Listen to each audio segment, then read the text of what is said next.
Donc, je vais parler de l'imagerie d'hypertension pulmonaire. Alors, la définition, je passe, je pense que vous la connaissez avec la nouvelle mise à jour, bien entendu, en termes de valeur seuil au-delà de laquelle on parle d'hypertension pulmonaire pour la PRP moyenne. Alors, le gold standard, bien sûr, c'est le cathétérisme cardiaque droit, puisque le diagnostic repose sur ces données hémodynamiques. Mais la découverte d'une hypertension pulmonaire va imposer un bilan étiologique rigoureux. Et pour ce bilan, l'imagerie occupe une place fondamentale et essentiellement l'angioscanner scanner, qui est un examen incontournable, qui va à la fois évoquer un diagnostic étiologique, mais qui peut également évoquer le diagnostic positif et qui peut également participer à l'évaluation fonctionnelle de ces patients. L'IRM, alors j'ai mis perspective, mais c'est plus des perspectives, hein, on l'utilise vraiment pour l'évaluation du cœur droit et même pour le diagnostic positif de l'hypertension pulmonaire. Alors, la classification, je pense que vous la connaissez également, vous l'avez déjà vue. Ça, c'est la nouvelle classification. Il n'y a pas vraiment beaucoup changé, hein, les différents groupes. Le groupe 1, l'hypertension artérielle pulmonaire. Le groupe 2, l'hypertension pulmonaire associée aux maladies du cœur gauche. Le groupe 3, l'hypertension pulmonaire associée aux pathologies pulmonaires et qui sont à l'origine d'une hypoxémie. Le groupe 4, celui qui va nous intéresser beaucoup, nous radiologues, c'est l'hypertension pulmonaire associée aux pathologies obstructives artérielles pulmonaires et au premier rang desquelles l'embolie pulmonaire chronique. Et le groupe 5, c'est... le groupe 5, c'est le groupe un peu fourre-tout, où on ne comprend pas, où il y a plusieurs... c'est multifactoriel et on va peut-être prendre certaines de ces étiologies dans un autre groupe, dans l'avenir, je ne sais pas. Alors, j'ai... bon, d'accord. Donc, j'ai pas de pointeur, c'est ça? J'ai pas de pointeur. Pour un radiologue, c'est très frustrant. Alors, je voulais juste vous montrer dans quel groupe on intervient essentiellement. Le groupe 4, parce que l'angioscanner intervient dans le diagnostic de l'embolie pulmonaire chronique. Dans le groupe 3 aussi, parce qu'on va également évoquer une hypertension pulmonaire secondaire à une atteinte pulmonaire, qu'elle soit fibrosante ou dans le cas de BPCO par exemple, mais d'autres pathologies. Donc comme ça. Le groupe, une partie du groupe 1, parce que le groupe 1 c'est aussi un diagnostic d'élimination, mais il y a dans ce groupe 1 une pathologie très importante que l'on peut évoquer sur le scanner, c'est la maladie véno-occlusive et l'hémangiomatosis capillaire. Et pour le groupe 2, il peut arriver également que l'on qu'on découvre une hypertension pulmonaire chez un patient qui a une pathologie cardiaque que l'on voit sur le scanner. Alors, je passe également sur la classification, la division en HTP précapillaire, postcapillaire en fonction de la PAPO et des mesures des résistances vasculaires pulmonaires. Les pathologies qui sont classées dans les HTP précapillaires et celles qui sont classées dans les HTP postcapillaires, et juste une mention spéciale de la maladie véno-occlusive qui est classée dans les HTP précapillaires, hein, malgré que son nom peut être un peu trompeur. Alors, les moyens d'exploration, la radiographie du thorax, bien sûr, elle reste incontournable. L'échocardiographie, l'échodoppler abdominal, pour chercher une hypertension portale. La scintigraphie de ventilation-perfusion, on verra sa place, qui est importante, mais qui doit être relativisée quand même. L'angioscanner thoracique, et je l'ai mis en gras, le cathétérisme cardiaque droit, je ne vais pas en parler, l'IRM et l'angio-IRM, l'angiographie pulmonaire dont les indications sont extrêmement limitées actuellement. Donc la radiographie du thorax, première intention, elle est anormale dans 90% des cas, mais elle peut être également normale. Elle va permettre d'étudier la taille du cœur, la taille des artères pulmonaires, et on parlera d'une dilatation si on s'intéresse à l'artère interlobaire, si elle dépasse 16 mm chez l'homme et 15 mm chez la femme. Elle va permettre également de voir s'il y a une atteinte du parenchyme pulmonaire, soit un emphysème, soit une fibrose pulmonaire évoluée, et donc mettre sur la voie du diagnostic étiologique. Normal, elle n'élimine pas le diagnostic, bien entendu. Alors, deux exemples, hein, des artères pulmonaires monstrueuses, hein, à droite comme à gauche, avec un tronc de l'artère pulmonaire, un arc moyen gauche extrêmement convexe, une distension pulmonaire importante et un cœur qui n'est pas si dilaté, hein, on dirait presque qu'il est en goutte. Et là, vous avez un autre exemple avec un arc moyen gauche qui est très convexe, une dilatation de l'artère pulmonaire et de l'artère interlobaire. Il y a un retentissement sur le cœur droit avec une cardiomégalie et une pointe suisse diaphragmatique qui traduit la dilatation du ventricule droit. L'échocardiographie, elle est utilisée pour le dépistage, hein, c'est pour le screening, et elle va mesurer donc la PAP, enfin c'est une mesure indirecte de la PAP systolique et qui va permettre également d'évaluer la gravité de cette hypertension pulmonaire, mais elle intervient quand même dans le diagnostic étiologique, puisqu'elle va permettre donc de faire le diagnostic d'une insuffisance cardiaque gauche, d'une valvulopathie, en particulier la valvulopathie mitrale, ou de cardiopathie congénitale. Alors, l'angioscanner, c'est le plus important pour nous. On peut se retrouver dans l'une des deux situations suivantes. Soit on est dans le cadre du bilan d'une hypertension pulmonaire connue, qui a déjà été évoquée cliniquement et échocardiographiquement, et l'angioscanner est demandé pour un diagnostic étiologique. Et notre objectif principal, c'est de rechercher une origine post-embolique parce que c'est l'une des rares causes qui est potentiellement curable. Soit on est dans le cadre du suivi d'une pathologie respiratoire qui peut entraîner une hypertension pulmonaire, et il peut arriver que sur le scanner, on évoque également le diagnostic d'une hypertension pulmonaire. Bien sûr, on ne va pas s'arrêter là, on va la confirmer déjà par un premier abord par l'échocardiographie, et plus tard, ce sera l'indication éventuellement d'un cathétérisme. Alors, on peut faire un scanner synchronisé à l'ECG pour bien étudier la dysfonction ventriculaire droite, ou on peut même mesurer la dyssensibilité de l'artère pulmonaire, mais c'est un examen qui est irradiant et qui n'est pas vraiment réalisé dans cette indication précise et qui est maintenant remplacé par l'IRM. Alors, la technique, ça ne vous intéresse pas vraiment, mais quand même, on fait très bien. On a également de nouveaux scanners avec les scanners en double source, double énergie, qui permettent d'avoir une étude à la fois des vaisseaux, mais également de la perfusion pulmonaire. Donc, c'est une image pseudo-scintigraphique. Alors, on dit qu'il faut faire attention dans les HTP sévères, mais bon, on n'injecte pas autant de produits qu'avant, donc ça se passe toujours bien. Alors, qu'est-ce qu'on va étudier au scanner? On va étudier, bien sûr, les artères pulmonaires, on va mesurer le tronc de l'artère pulmonaire, on va faire des reconstructions multiplanaires pour bien dérouler les vaisseaux. Également ici, pour bien voir cette thrombose de l'artère interlobaire. On va également étudier le cœur et on va voir la dilatation importante du ventricule droit, l'épaississement de la paroi du ventricule droit. Et on va étudier aussi le parenchyme pulmonaire avec ce qu'on appelle le mini-MIP. Pour ceux qui connaissent, c'est un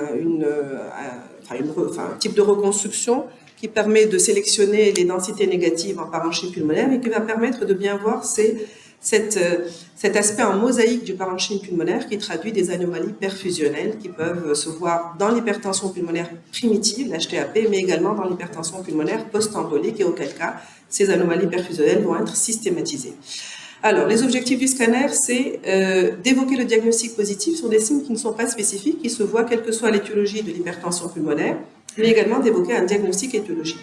Alors, quels sont les signes non spécifiques? C'est bien sûr l'élargissement des artères pulmonaires, la dilatation et l'hypertrophie du ventricule droit, l'aspect en mosaïque et ce qu'on appelle les thrombies d'alluvionnement. Je vais expliquer ce que c'est. L'élargissement des artères pulmonaires, pour nous radiologues, on parle d'une dilatation du tronc de l'artère pulmonaire quand ça dépasse 29 mm.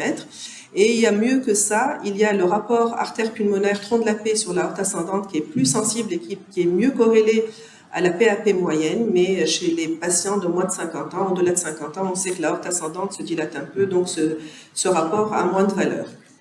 Et ce qu'on appelle le rapport artério-bronchique pour bien montrer que les artères sont dilatées et donc elles dépassent le diamètre des bronches. Donc en image, ça donne ça. Donc on va mesurer le tronc de la paix, on va mesurer le diamètre de l'aorte et on va faire le rapport. On va regarder dans le parenchyme pulmonaire et on va remarquer que les artères sont vraiment plus volumineuses que les bronches.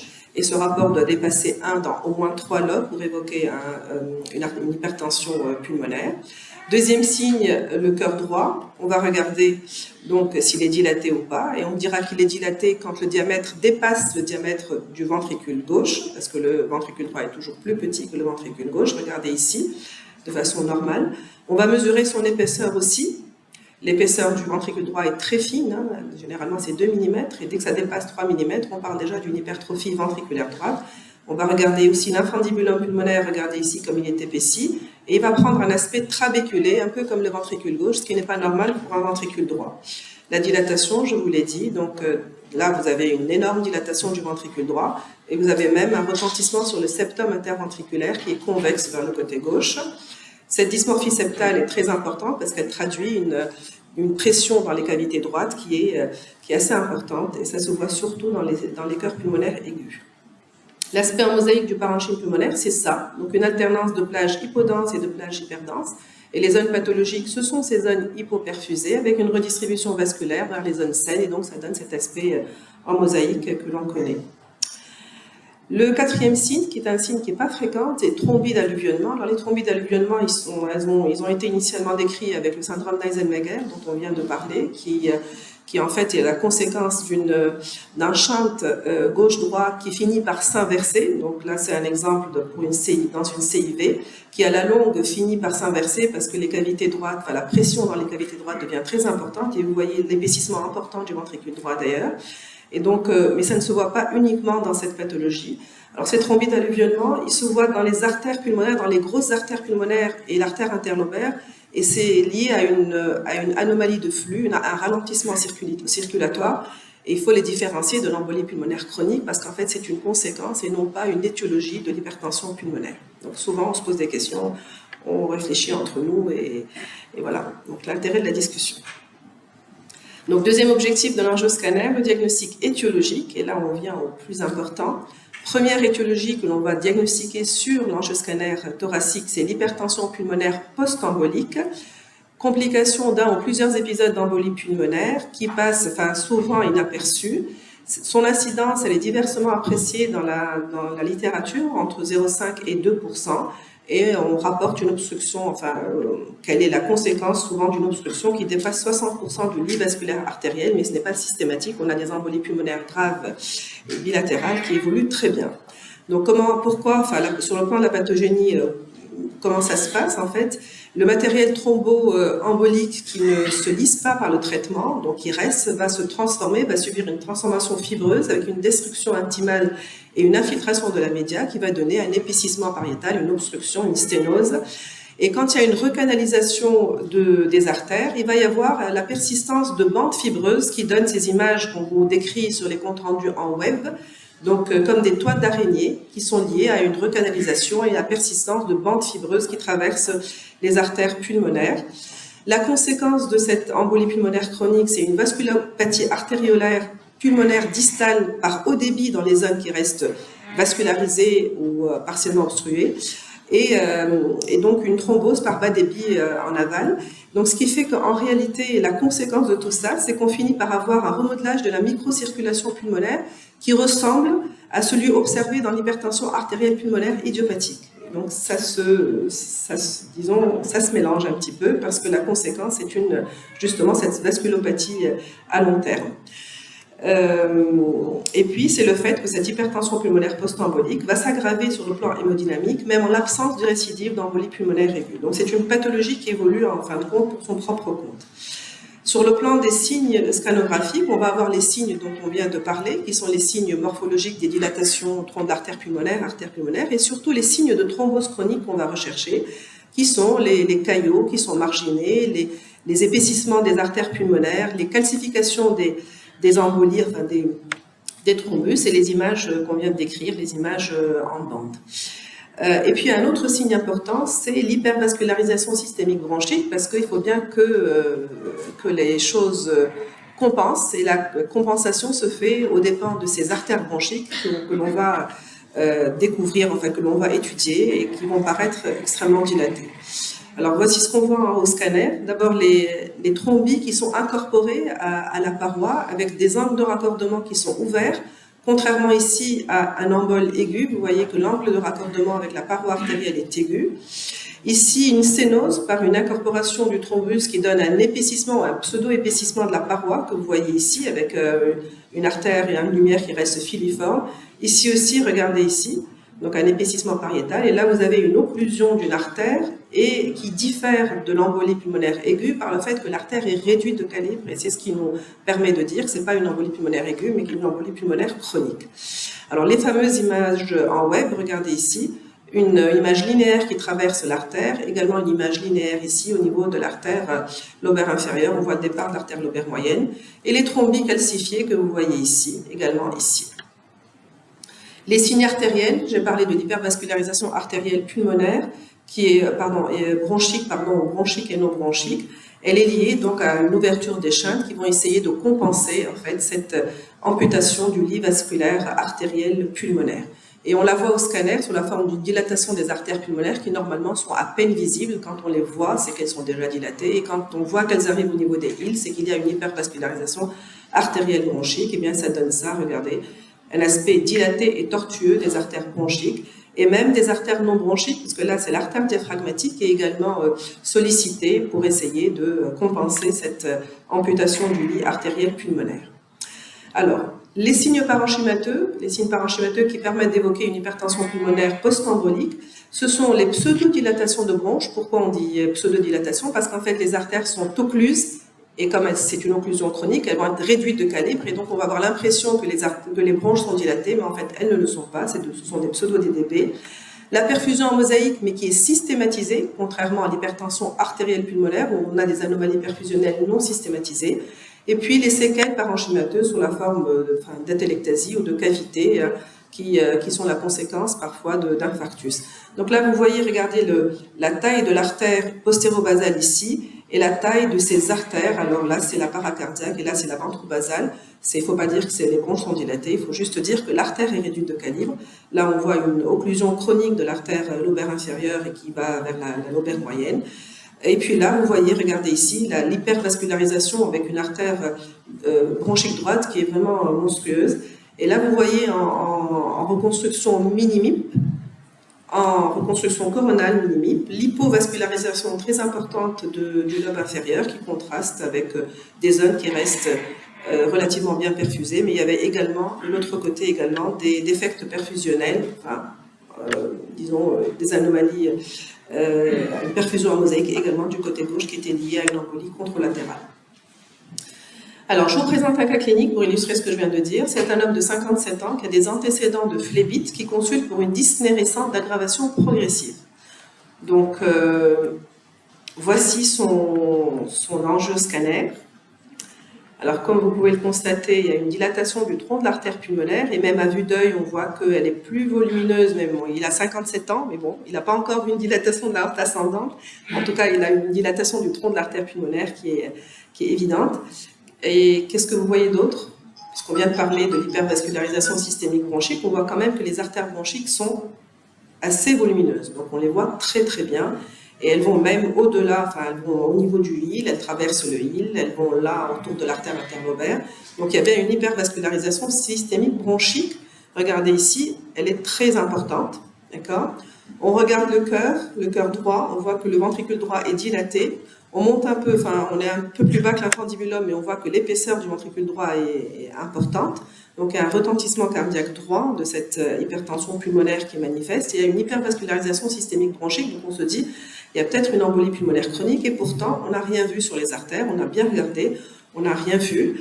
On fait du mini-MIP et on voit qu'il y a des anomalies à l'aspect de perfusion en mosaïque avec une hypodensité périphérique des deux, enfin au niveau des parenchymes pulmonaires. On voit qu'il y a une large plage hypodense au niveau du lobe moyen. Et on regarde l'artère lobaire moyenne, on voit qu'elle est strictement normale. C'est un peu curieux. Il a fait une scintigraphie parce que ça a été demandé par les pneumologues et on ne comprenait pas, on avait des signes en faveur d'une...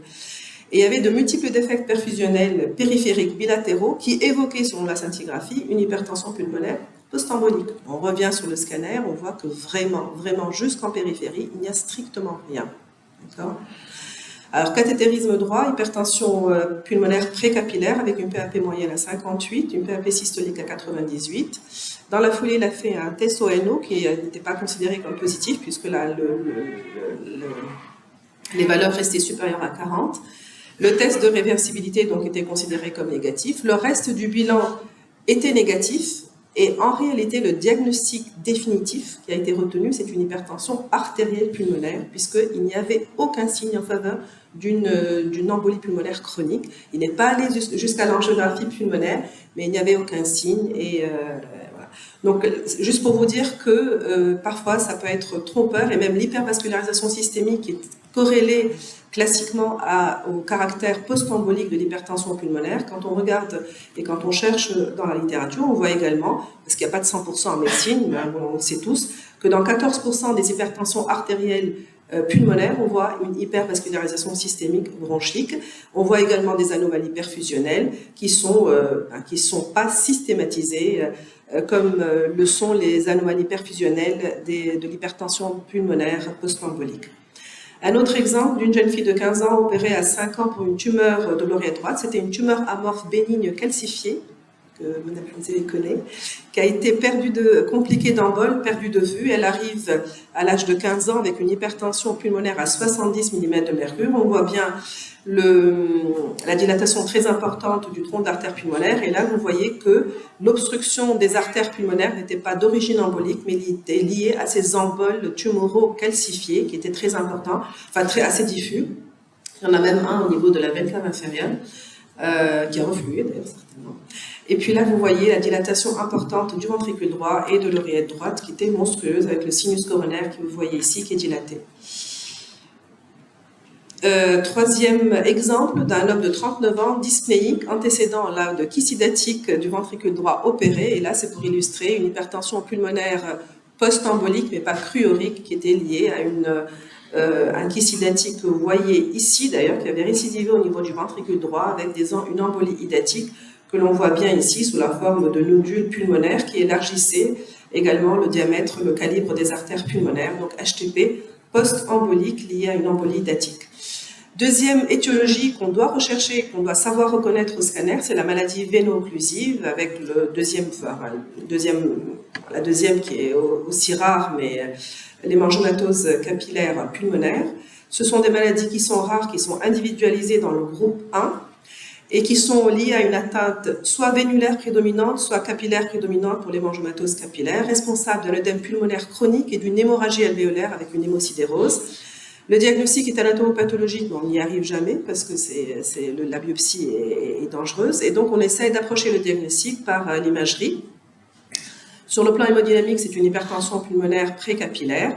Et puis, le risque majeur d'aggravation sous vasodilatateur nous impose de rechercher des signes scanographiques qui permettent d'évoquer ce diagnostic. Alors, sur le plan, c'est une image que j'ai empruntée radiographique, c'est bien pour montrer un petit peu le versant vénulaire dans la maladie véno-occlusive avec les fibroses des parois des vénules pulmonaires qui aboutissent à des thromboses et ensuite une stagnation, en fait une hyperpression en amont avec un saignement au sein des alvéoles. Et puis, dans le cas de l'hémangiómatose capillaire, l'anomalie plutôt sur le versant capillaire que sur le versant veineux, mais toutes les deux ont, disons, la même sémiologie au scanner. Alors, les critères diagnostiques, c'est l'épaississement des septa interlobulaires qui traduisent la stase veineuse, forcément, et puis également l'hypertrophie des vaisseaux, la stase également lymphatique. Les nodules flous centrolobulaires qui traduisent le saignement en fait au sein du parenchyme pulmonaire, l'épanchement pleural et parfois également une hypertrophie ganglionnaire médiastinale par stase lymphatique. Donc un exemple chez un patient de 39 ans sans antécédent qui était arrivé avec une dyspnée, une hypertension pulmonaire, alors j'ai mis le A mais bon, à 150 mm de mercure. Et puis alors j'aurais dû mettre leur score de Gold d'après parce que Gold 2, il manque eux, pas grave. Donc sur le plan de l'angioscanner, vous voyez la dilatation très importante du tronc de l'artère pulmonaire, on était à 37 mm, l'épaississement de l'infundibulum pulmonaire, la dilatation du ventricule droit avec la rigidité, l'aspect rectiligne du septum interventriculaire qui est même convexe à son pôle inférieur. On voit également l'hypertrophie ganglionnaire, là vous avez des adénomégalies sous-carinaires et hilaires. Sur le plan parenchymateux, eh bien, on voit du verre dépoli, ce n'est pas des anomalies perfusionnelles, c'est du verre dépoli centrolobulaire. Et puis on voit également un épaississement des septa interlobulaires qui est régulier. Ça ressemble à un œdème pulmonaire, mais c'est dans le cadre d'une pathologie cardiaque, mais ça n'en est pas un, parce que d'abord l'oreillette gauche n'est pas dilatée. Et donc ça évoque, dans ce contexte-là, une maladie véno-occlusive pulmonaire qui a été confirmée justement par le LBA qui avait montré une hémorragie alvéolaire. Diagnostic différentiel, la cardiopathie gauche, la taille des veines et l'oreillette gauche, donc il faut les regarder parce qu'on peut avoir un épanchement pleural également dans la maladie véno-occlusive, donc c'est pas un critère discriminant. Et l'autre diagnostic différentiel, c'est la médiastinite fibrosante qui forcément entraîne une stase en amont, donc un épaississement des septa en amont de ce blocage de la circulation. Hémangiomatosis capillaire, disons le deuxième versant de cette pathologie, ce sont deux pathologies qui sont un petit peu ressemblantes. La prolifération est capillaire. La clinique, sur le plan clinique, ce sont des hémoptysies, une hypertension précapillaire et des épanchements pleuraux, contrairement à la maladie véno-occlusive, qui sont hémorragiques. Donc, ce qu'il faut retenir, c'est une hypertension pulmonaire, des lignes septales, des nodules centrolobulaires flous, sans dilatation de l'oreillette gauche, c'est ce qu'on dit à nos résidents. Pensez à la maladie véno-occlusive dans un contexte d'hypertension pulmonaire pour pouvoir, bien sûr, contre-indiquer formellement les vasodilatateurs et avancer pour confirmer le diagnostic. Hypertension pulmonaire hypoxique, alors je ne sais pas, je n'ai pas de prompteur, je ne sais pas quand est-ce que je dois m'arrêter. Encore combien 5 minutes, d'accord, 5 minutes. L'hypertension, troisième étiologie qu'on va évoquer également au scanner, l'hypertension pulmonaire hypoxique, et bien sur l'étude du parenchyme pulmonaire, que ce soit dans le cas d'une BPCO. Alors dans les BPCO, l'hypertension pulmonaire est souvent tardive et peu sévère. Dans le cadre d'une fibrose pulmonaire que vous voyez ici avec un rayon de miel cortical, et dans le cadre du syndrome emphysème des apex, fibrose des bases, où l'hypertension pulmonaire est plus grave et plus importante. L'hypertension artérielle pulmonaire associée au connectivite, la sclérodermie en tête de file. Donc c'est pour ça que dans les sclérodermies, on signale, de toute façon on le signale toujours dans les scanners, la dilatation, le diamètre du tronc de l'artère pulmonaire. Classée donc dans le premier groupe, parce qu'elle n'est pas forcément associée à une atteinte parenchymateuse pulmonaire fibrosante qui peut expliquer cette hypertension pulmonaire. Alors, je vous montre le cas d'une dame de 62 ans qui a des antécédents de sclérodermie. Elle était venue pour une dyspnée et donc un angioscanner thoracique a été fait. Comme vous le voyez, il y a une dilatation très importante du tronc de l'artère pulmonaire. Je ne sais pas si vous avez remarqué quelque chose du côté des artères pulmonaires à droite, parce que là on voit l'artère pulmonaire gauche, on voit que l'artère ventrale du pulmon, regardez comme elles sont dilatées. Par contre, du côté gauche, on ne voit pas d'artère interlobaire ni d'artère lobaire inférieure qui sont remplacées par une hypervascularisation systémique bronchique. Le ventricule droit est épaissi avec un infundibulum qui est extrêmement épaissi. Et regardez ici la dilatation très très importante des artères bronchiques. Le minimi montre des anomalies perfusionnelles qui sont bilatérales mais qui prédominent nettement du côté droit. Et donc chez cette patiente, il y avait une hypertension pulmonaire post-embolique, comme quoi on peut avoir tout, à la fois une sclérodermie et une embolie pulmonaire chronique. Et c'est le propre des connectivites qui peuvent s'associer aussi pour certaines à un syndrome des anticorps antiphospholipides. Surtout pour le lupus, mais là, ce n'était pas une hypertension pulmonaire du groupe A. Peut-être que ça peut être associé, après tout, mais l'étiologie était post-embolique, du moins sur le scanner. Cardiopathie gauche, HTP passive, on peut le découvrir au scanner. Donc, vous voyez ici une dilatation très importante du tronc de l'artère pulmonaire, un infundibulum qui est épaissi, une oreillette gauche très dilatée, et des signes d'œdème pulmonaire. C'est des malades qui ne devraient pas arriver au scanner, mais qui arrivent parfois au scanner à partir des urgences. Donc voici la dilatation l'épaississement de la paroi du BD, la dilatation très importante de l'oreillette gauche, et vous voyez la valve mitrale. Les vascularites. Alors, dernière étiologie, les vascularites, un très joli exemple, très joli entre guillemets, chez une femme de 33 ans qui est suivie en médecine interne, qui arrive pour une dyspnée, et vous voyez très bien l'épaississement pariétal des artères pulmonaires qui va très très loin sur les reconstructions. Regardez où ça va même, regardez ici au niveau des artères segmentaires, la dilatation, enfin un petit peu du ventricule droit, et surtout ce que vous voyez ici, c'est l'épaississement de la paroi aortique qui était en rapport avec une maladie de Takayasu, qui peut donc atteindre les artères pulmonaires et être à l'origine d'une hypertension pulmonaire. Alors, en l'absence de signe d'orientation, c'est une hypertension artérielle pulmonaire idiopathique, mais ce n'est pas à nous, bien sûr, de le dire. Ce qu'on peut voir sur le scanner, c'est les fameux thrombies d'alluvionnement qu'il va falloir différencier de l'embolie pulmonaire chronique. Sur le plan parenchymateux, on va avoir des défects sur la reconstruction minime, des anomalies perfusionnelles qui ne seront pas systématisées, qui seront plutôt périphériques. Et l'angiographie pulmonaire, si elle est faite, montrera, donc c'est vraiment des images des archives, un aspect d'arbre mort. On n'en fait plus vraiment dans cette indication, sauf dans les centres experts où les malades vont être pris en charge pour un traitement éventuellement chirurgical de l'HTP post-embolique. Et donc, alors, un exemple d'une hypertension pulmonaire chez un malade HIV, c'est aussi une étiologie, mais là, quand on a le contexte, on va l'évoquer. Et puis, un dernier exemple d'un homme de 33 ans aux antécédents d'anémie qui est admis pour dyspnée. L'échographie cardiaque montrait une dilatation importante des cavités droites, vous l'avez constaté. Regardez ici le ventricule droit et le septum qui est un petit peu convexe vers le côté gauche. La dilatation très très importante du tronc de l'artère pulmonaire. Alors, quand on regarde, il n'y a pas beaucoup d'artères bronchiques visibles, n'est-ce pas? Ici, on a le parenchyme pulmonaire avec des anomalies un petit peu perfusionnelles. Voilà, vous voyez qu'il y a des zones qui sont un peu plus denses que d'autres zones et on le voit très bien sur les mini-MIP, vous voyez, des défects entre guillemets, mais des hypodensités parenchymateuses périphériques. Sur le plan parenchymateux, on a des troubles ventilatoires et puis des lignes, ce qu'on appelle des lignes non septales. Il y a quelque chose à voir sur l'image en haut à gauche, mais bon, ça c'est les radiologues qui devraient le voir. Là, ce que l'on voit ici, c'est une rate totalement calcifiée qui était dans le cadre d'une drépanocytose, et donc pour parler des hypertensions pulmonaires que l'on voit dans les hémoglobinopathies. Donc voilà, ce n'est pas forcément un mécanisme post-embolique, mais c'est classé dans le groupe, le dernier groupe où c'est multifactoriel. Alors, le scanner double énergie, juste pour vous montrer une image pour nous faire rêver, peut-être que dans un avenir proche on l'aura, mais ce n'est pas le cas encore, en tout cas pour les hôpitaux publics, où on peut voir à la fois une étude des artères pulmonaires avec des reconstructions que vous voyez ici, mais surtout une étude perfusionnelle qui peut mimer une scintigraphie pulmonaire avec des images de sommation qui permettent de voir à la fois les défects et les anomalies perfusionnelles ou les défects en aval.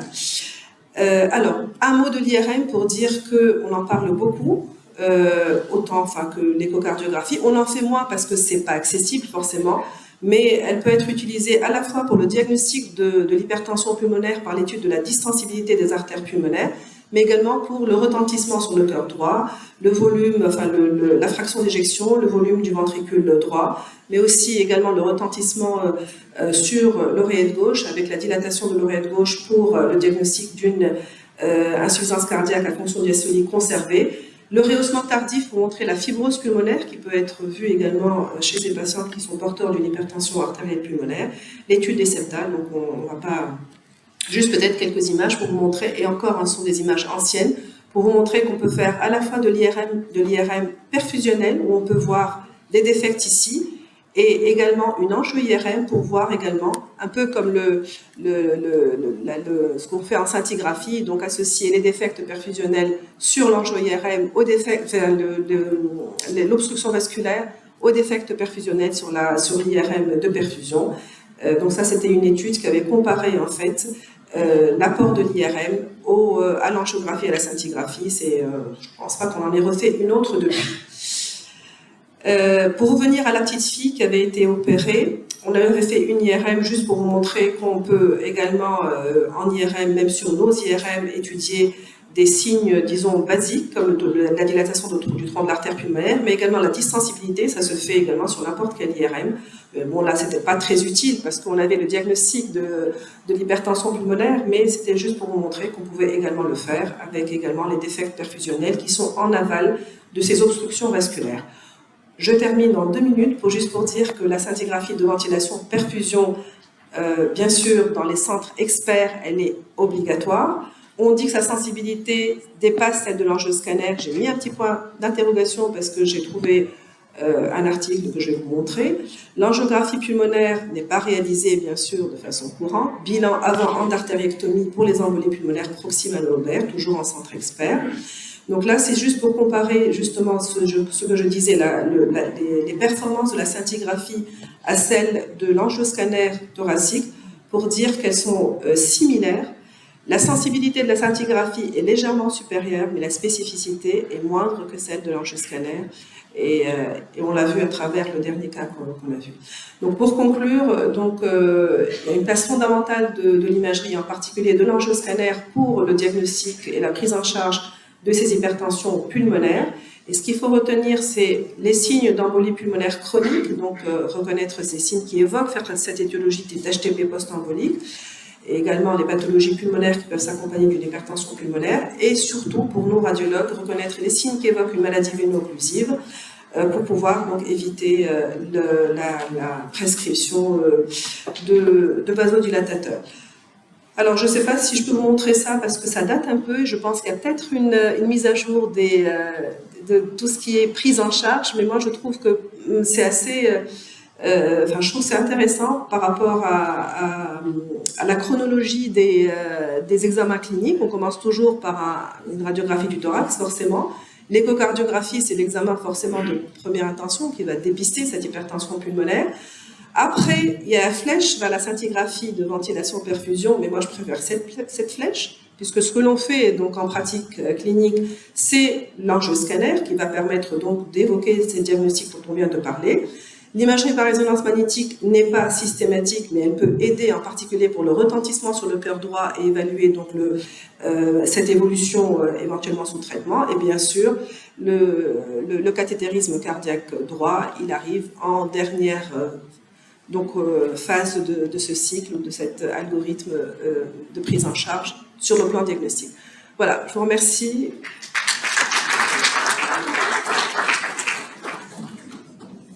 Merci beaucoup, Dr. Khandouch, pour cette excellente présentation exhaustive. Je laisse la parole à l'assistance pour poser éventuellement des questions.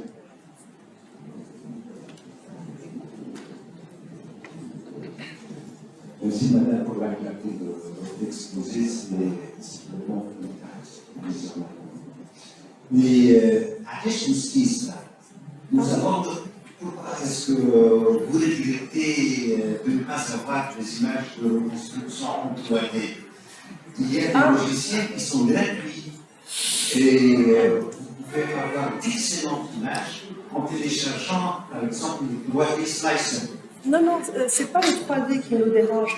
En fait, c'est la technique d'acquisition. Les nouveaux scanners, c'est des scanners qui sont en double tube, double énergie. En fait, ça coûte très cher. Et là, le seul qui existe, c'est à l'hôpital militaire. En fait, je peux avoir des constructions en 3D artificielle sur les scanners qui me sont adressés par mes biologues. Et ça donne d'excellentes images. Mais on l'a même sur nos scanners, donc on n'a pas besoin d'un logiciel en plus. Non, ça, on a tout ce que j'ai montré, c'est des images que l'on a. La seule chose que j'ai montrée à la fin pour vous faire rêver, c'est ce scanner double énergie qui permet à la fois d'étudier la perfusion et la vascularisation. Mais pour le reste, on a tout, alhamdoulilah. On a de bons scanners, on a un bon parc de scanners. C'est juste le double énergie. Ouais.